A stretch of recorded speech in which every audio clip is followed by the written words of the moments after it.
Alléluia. Nous lisons dans l'évangile de Jean, Jean chapitre 16, versets 1 à 7.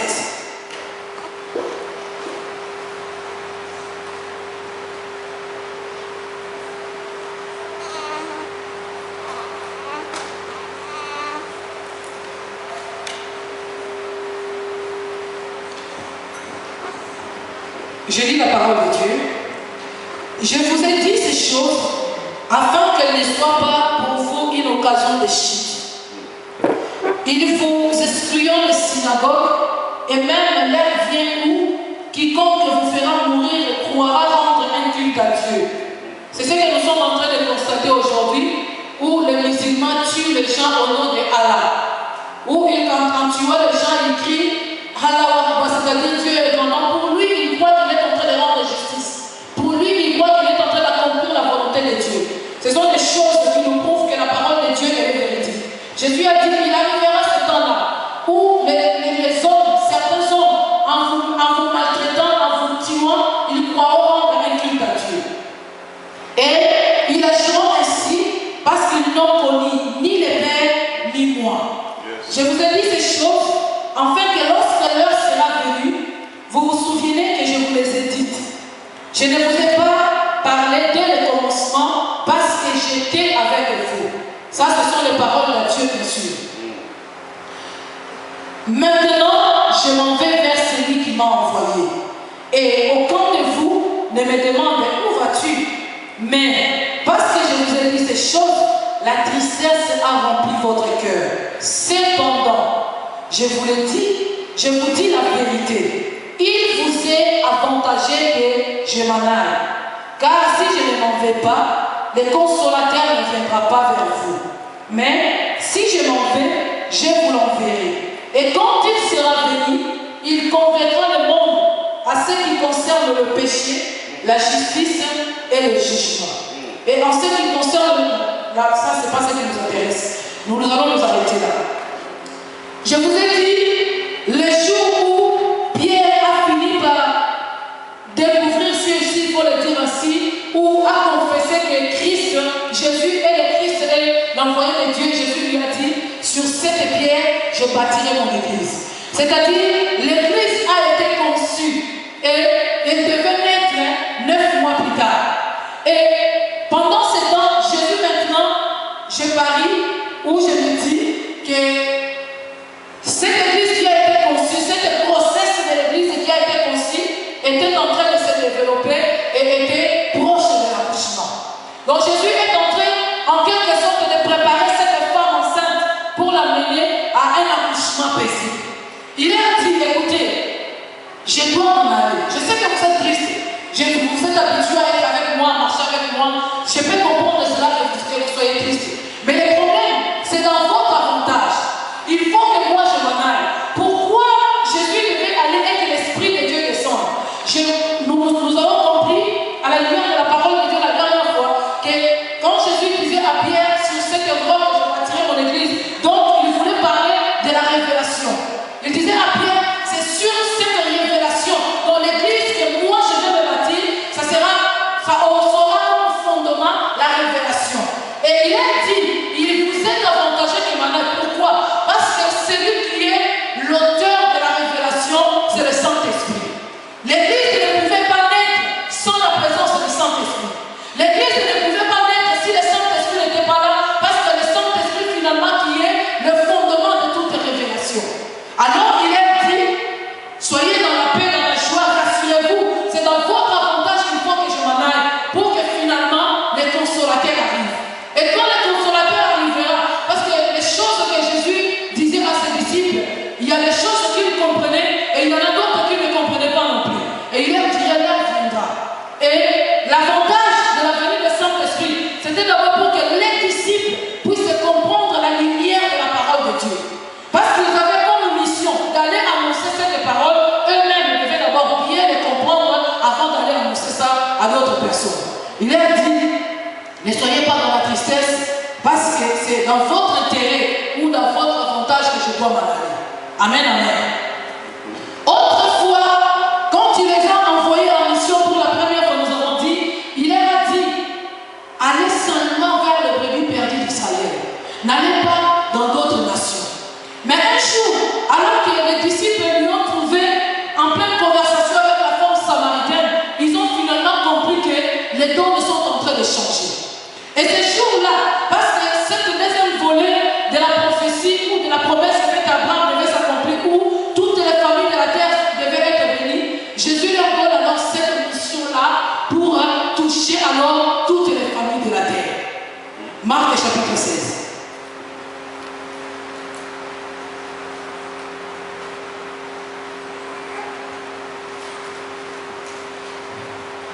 Marc chapitre 16, verset 15 à 16.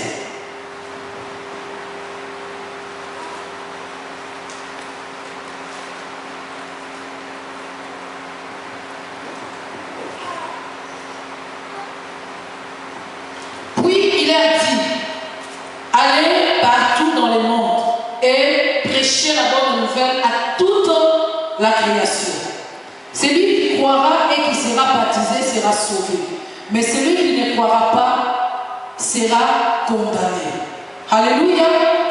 La première mission, puisqu'il était venu pour le salut des Juifs, puisqu'il était venu pour les siens, alors la mission qu'il a confiée aux disciples pour les siens était aller vers les brebis perdus d'Israël. Et puisque les siens ne l'ont point reçu, maintenant le salut était ouvert à toute personne. Voilà pourquoi il a dit, allez partout dans le monde. Ça, c'était après que Jésus soit ressuscité, bien sûr. Et il a dit, allez partout dans le monde. Pourquoi il devait aller partout dans le monde? Parce que l'Église qui devait être constituée des familles de toute la terre. Alléluia. Cette Église n'était plus l'affaire d'Israël, n'était plus l'histoire des habitants de Jérusalem, mais ça devait être constitué des familles de toute la terre. Cette deuxième promesse, cette deuxième volet, pardon, de la promesse que Dieu a dit à Abraham, que toutes les familles de la terre seront bénies en toi. Alors, pour que toutes les familles de la terre soient bénies, Jésus dit aux disciples, allez partout dans le monde. Celui qui croira à cette bonne nouvelle et qui sera baptisé sera sauvé. Mais celui qui ne croira pas ne sera pas sauvé, c'est-à-dire qu'il sera condamné. Donc, Jésus est en train de leur montrer maintenant la vision de l'Église.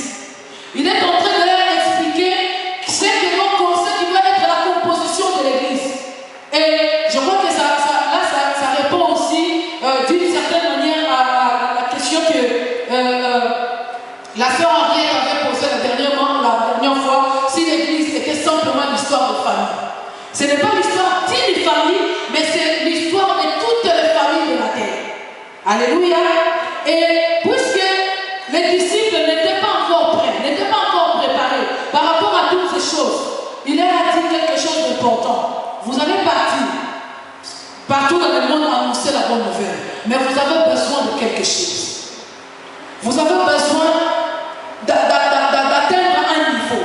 Et pour cela, il a dit, restez d'abord dans Jérusalem.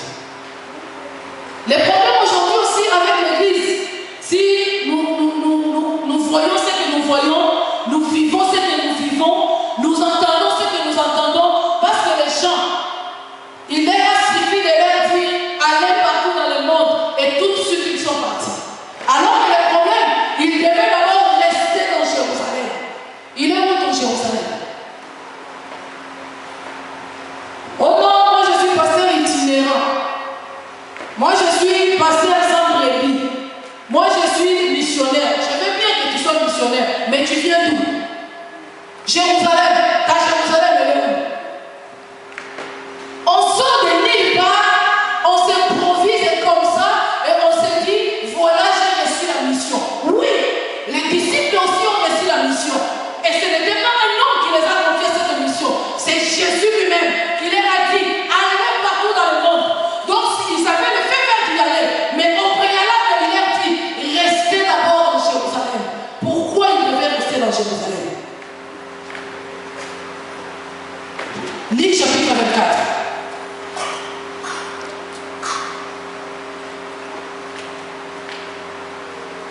Aujourd'hui, nous avons des chants de rebelles dans les églises.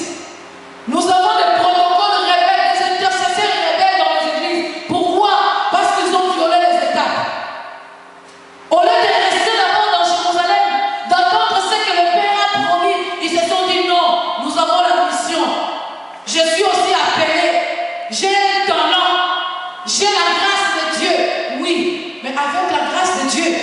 la Bible dit la grâce elle est trompeuse. Cette grâce-là te conduira à la perdition. Si tu ne restes pas d'abord à Jérusalem. Les disciples étaient préparés 3 ans et demi avec Jésus. C'était quand même suffisant. Même quelqu'un qui a un bac plus 3, c'est quelqu'un qui est apte à la société. Mais il a lui-même, écoutez, lisons d'abord. Livre 24. Nous commençons au verset 44 pour gagner du temps.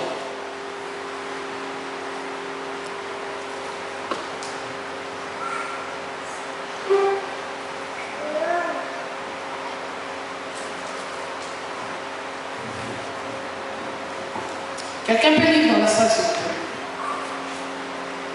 Je lis la parole du Seigneur. Amen.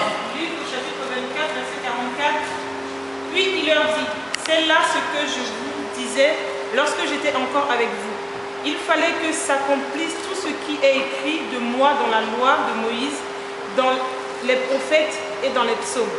Alors il leur ouvrit l'esprit afin qu'ils comprennent les Écritures.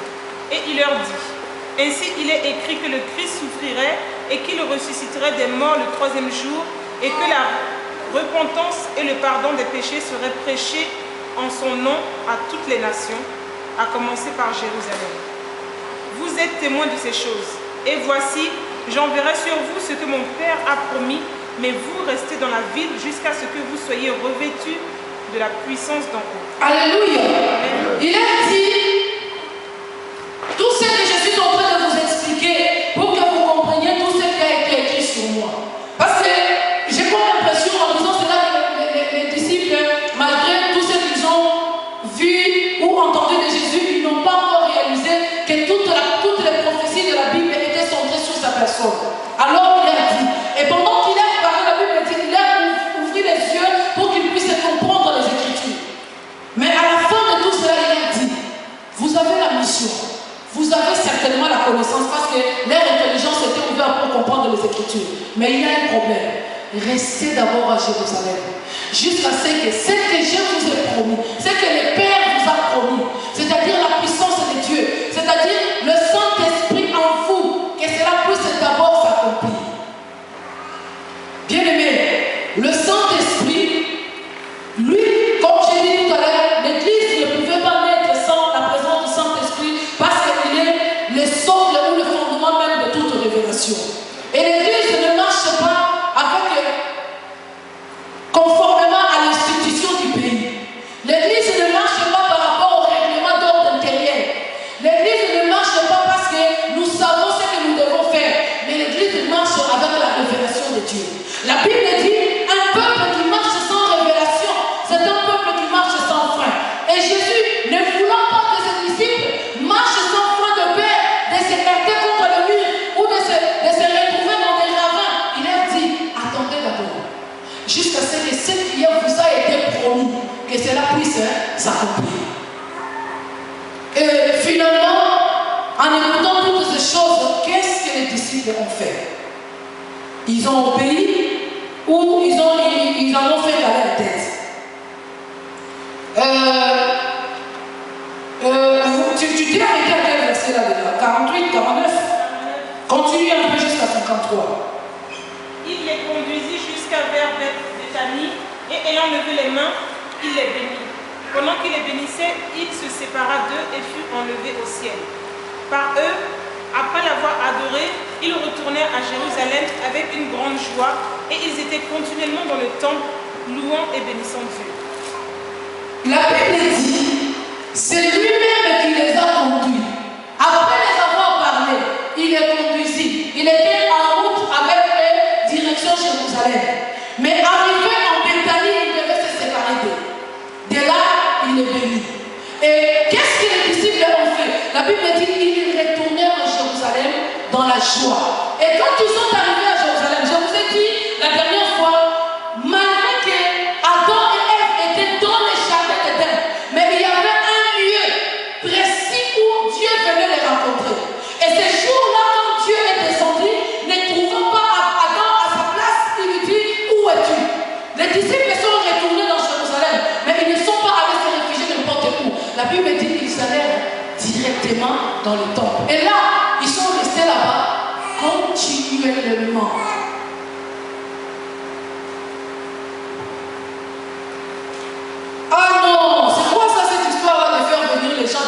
jours à l'église, on est là le mercredi, on doit encore être là le vendredi, les dimanches on est là, et parfois on doit assister à 2 cultes.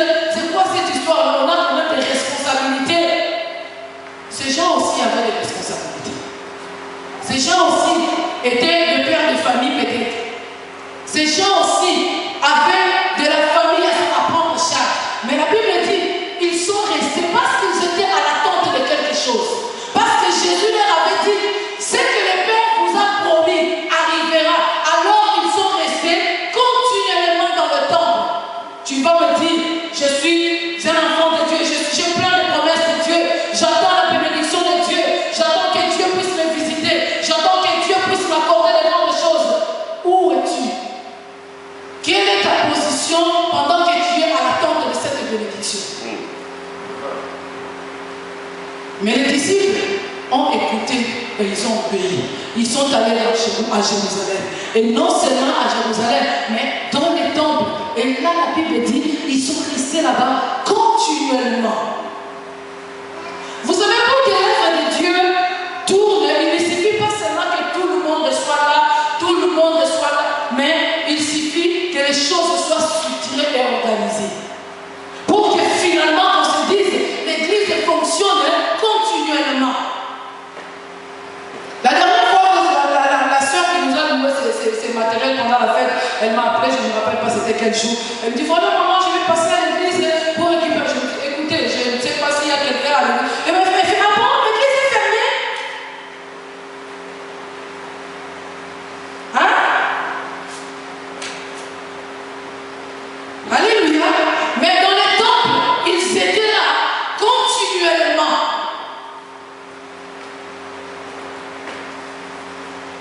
Et les jours où finalement les travaux ont commencé, les jours où finalement l'accouchement devait avoir lieu, où l'église finalement devait avoir jour, ces jours-là arriva, les jours de tout à coup. Acte chapitre 2.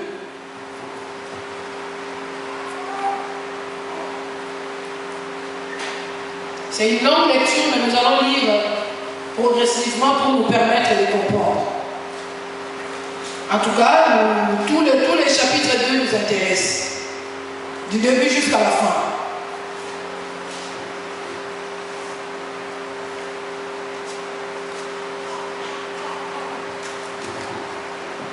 Acte chapitre 2, nous commençons au verset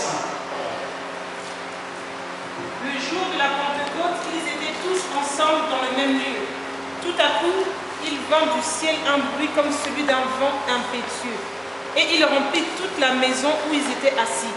Des langues semblables à des langues de feu leur apparurent, séparées les unes des autres, et se posèrent sur chacun d'eux.